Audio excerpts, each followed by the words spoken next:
दोस्तों, क्या प्रदेश के आधा संविदा कर्मचारियों का नियमितीकरण कर दिया गया और क्या आधा के साथ भेदभाव किया गया है? इसी मुद्दे के बारे में हम इस वीडियो के अंदर बात करेंगे। नमस्कार दोस्तों, मैं हूं आपका दोस्त लोकेश साहू और आप देख रहे हैं लोकेश छत्तीसगढ़िया यूट्यूब चैनल। आप सभी साथियों का हमारे चैनल पर बहुत बहुत स्वागत है। दोस्तों, मैं नियमितीकरण से जुड़ी मुद्दे के बारे में बताऊं उससे पहले आपकी जानकारी के लिए ये बता दूं कि छत्तीसगढ़ संयुक्त अनियमित कर्मचारी महासंघ के प्रदेश सचिव भूपेंद्र साहू जी लगातार संविदा और अनियमित कर्मचारियों के हितों से जुड़ी मुद्दों को उठा रहे हैं। लगातार उनका संघर्ष जारी है। दोस्तों, इसी कड़ी में भूपेंद्र साहू जी ने सामान्य प्रशासन विभाग के अवर सचिव को एक पत्र लिखकर प्रदेश के शासकीय विभागों, निगम, मंडल, आयोग, निकाय में कार्यरत सभी वर्ग के अनियमित कर्मचारियों, जिसमें प्लेसमेंट, संविदा, दैनिक वेतनभोगी, कलेक्टर दर, मानदेय, जवाबदार, ठेका कर्मी, श्रम आयुक्त, इन सभी कर्मचारियों के मृत्यु के बाद उनके परिवार के आश्रित सदस्यों को अनुकंपा अनुदान राशि के रूप में कम से कम 5 लाख रुपए प्रदान करने की मांग रखी गई है। दोस्तों, इसका जो पूरा पीडीएफ है उसको हमारे टेलीग्राम चैनल पर अपलोड कर देंगे। आप चाहें तो आप वहां से डाउनलोड करके आराम से आप अध्ययन कर सकते हैं। अब दोस्तों, मैं आता हूं इस वीडियो के मेन मुद्दे पर। तो देखिए दोस्तों, ऐसा है कि छत्तीसगढ़ संयुक्त अनियमित कर्मचारी महासंघ के प्रदेश अध्यक्ष रवि गढ़पाले जी ने बीते दिनों आरटीआई लगाकर जानकारी मांगी थी कि क्रेडा के अंतर्गत कार्यरत संविदा या फिर प्लेसमेंट में कार्यरत कर्मचारियों के नियमितीकरण के संबंध में पूछा गया था, जिसके जवाब में क्रेडा की तरफ से जानकारी दी गई थी कि 2012 में क्रेडा के लगभग 87 संविदा कर्मचारियों का नियमितीकरण किया गया है। अब दोस्तों, इस पूरे मुद्दे पर छत्तीसगढ़ संयुक्त अनियमित कर्मचारी महासंघ के प्रदेश अध्यक्ष रवि गढ़पाले जी सीधे भेदभाव का आरोप लगाते हुए भूपेश सरकार को क्या कुछ कहा है, उसे आप आगे एक वीडियो के माध्यम से देख सुन सकते हैं। नमस्कार, मैं रवि गढ़पाले, प्रदेश अध्यक्ष छत्तीसगढ़ संयुक्त अनियमित कर्मचारी महासंघ। और मेरे हाथ में एक कागज है जो कि मैंने आरटीआई के माध्यम से निकाला था। ये लगाया था मैंने जन सूचना अधिकारी क्रेडा प्रधान कार्यालय रायपुर से। मेरे को ये सूचना के अधिकार के तहत ये कागज मेरे को प्राप्त हुआ और ये कागज मैं आप लोगों को इसलिए दिखाना चाह रहा हूँ। और ये सभी अनियमित कर्मचारियों के लिए ये दस्तावेज बहुत इंपॉर्टेंट हो जाता है। वो इसलिए इम्पोर्टेंट हो जाता है क्योंकि इस दस्तावेज में मैंने ये जानकारी मांगी थी क्रेडा से कि आपके विभाग में कभी कोई अनियमित कर्मचारी को नियमितीकरण किया गया है क्या करके। तो उसमें स्पष्ट रूप से जवाब आया है कि 11 अलग अलग पदों पे 87 लोगों को जो है नियमित किया गया है। ये वो पत्र कागज की कॉपी आपको देख सकते हैं, जिसमें सहायक अभियंता, उप अभियंता, तकनीकी सहायक, लेखा सहायक, कंप्यूटर ऑपरेटर, कनिष्ठ सहायक, मैकेनिक, वाहन चालक, हेल्पर, चौकीदार, सफाई कर्मी, ऐसा करके 87 लोगों का जो है नियमितीकरण किया गया है। ये सारे संविदा कर्मचारी थे जिनको बाद में नियमित किया गया है। और जहां तक मेरे को जो जानकारी मिली है, ये जो सारे संविदा कर्मचारी थे पहले प्लेसमेंट के माध्यम से भर्ती किए गए थे। प्लेसमेंट से इनको संविदा किया गया है और उसके बाद फिर इनको नियमित किया गया है।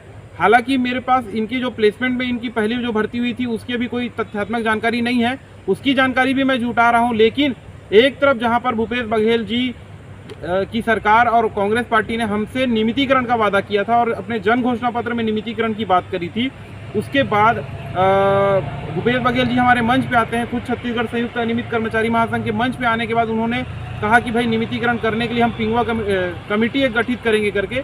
और उन्होंने एक 5 IAS लोगों की अध्यक्षता में एक कमेटी का गठन किया। लेकिन वो कमेटी की रिपोर्ट आज 4.5 साल होने के बाद भी उसकी रिपोर्ट सार्वजनिक नहीं हो पाई है।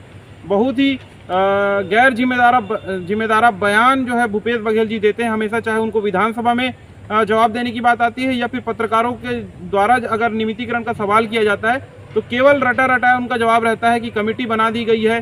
कभी उनका जवाब रहता है कि AG साहब से अभिमत मांगा गया है, उनके अभिमत के बाद जो है नियमितीकरण किया जाएगा। कभी वो डेटा इकट्ठा नहीं हो पाया है, 22-25 विभागों की डेटा आ चुकी है, 20-22 विभागों से डेटा आनी बाकी है। कभी वो बोलते हैं कि विधि विभाग से जो है अभिमत मांगा गया है, विधि विभाग से जब अभिमत मिल जाएगा तब हम नियमितीकरण करेंगे। ये तमाम चीज़ें जो है अलग अलग तरीके से उनका बात को टालने के लिए अलग अलग बयान ये देते हैं। विधानसभा में भी दिए हैं और पत्रकारों को भी दिए हैं और नियमितीकरण आज तक हो नहीं पाया। तो अगर नियमितीकरण इतना ही अगर कठिन है या नहीं हो पा रहा है, इतना जटिल भूपेश बघेल जी बता रहे हैं, तो वही जवाब दें कि क्रेडा खुद मुख्यमंत्री का एक विभाग होता है। जो मुख्यमंत्री होता है उसका विभाग जो है क्रेडा भी एक विभाग है। और इस विभाग में अगर 87 कर्मचारियों का नियमितीकरण हो गया है और ये लिखित में इन्होंने जन सूचना के अधिकार के तहत कि जब ये जानकारी हमको दी है, तो भूपेश बघेल जी बताएं कि अगर नियमितीकरण में कहीं रोड़ा आ रहा है तो कौन सा ऐसा नियम है, कौन सी ऐसी कमेटी की रिपोर्ट आनी बाकी है, कौन सा ऐसा डेटा कलेक्शन बचा है जिसकी वजह से अनियमित कर्मचारियों का नियमितीकरण नहीं हो रहा है।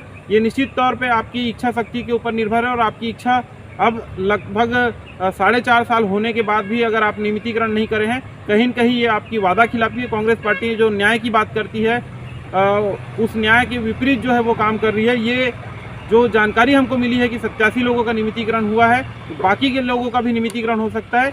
हम इस वीडियो के माध्यम से बस मैं यही संदेश देना चाहता हूं कि जब एक नियम कानून से बाकी अनियमित कर्मचारियों को नियमित किया जा सकता है, इसी राज्य में हो सकता है, चाहे तो हमारे पास अन्य राज्यों के भी उदाहरण है। हम उड़ीसा की बात करें, राजस्थान की बात करें या हरियाणा।